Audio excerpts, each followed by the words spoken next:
Hello, আসসালামু আলাইকুম। আবার আসলাম নতুন ভিডিও নিয়ে আপনাদের মাঝে। আমি একজন বাংলাদেশি। আমার বাংলাদেশ থেকে সৌদি আরবে আসা প্রায় আজ 11 দিন হচ্ছে।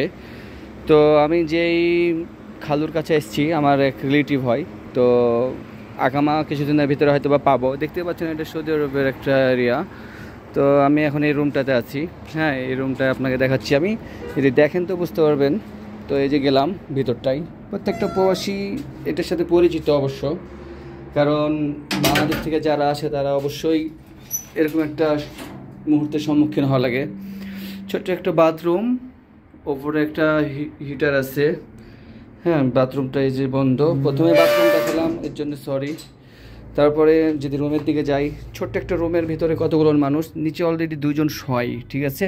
ওরা এখন ডিউটিতে আছে। এই যে নিচে যে ক্যাথাওয়ালি দেখছেন, এরা নিচে শুবে, ঠিক আছে। তো ফ্রিজ আছে একটা। তো যাই হোক, আর কিছু থাকা না থাক, কোরআন শরীফ আছে। হ্যাঁ, খালু পড়ে। আর এখানে খালুর জিনিসপত্র। এই বেডটাতে আপাতত আমি আছি। ছোট্ট একটা রুমের ভিতরে 3-4 জন।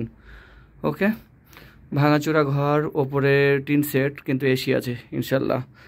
আর রান্নাঘরটা যদি দেখাই আপনাদেরকে, দেখতে পাবেন অন্ধকার বাইরের সাইডটা। ওই এসি, ভিতরে যে এসিটা দেখলেন ওইটার, এটা ইঞ্জিন।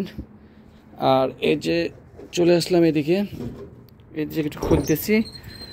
রান্নাঘর, সব কিছু আছে রান্নাঘরে। এটা ওইটা গ্যাস সিলিন্ডার, রান্নাবান্না। এখানে রান্নাঘরে একটা এসি আছে। ওকে। তো এটা হচ্ছে আমাদের প্রবাস জীবন।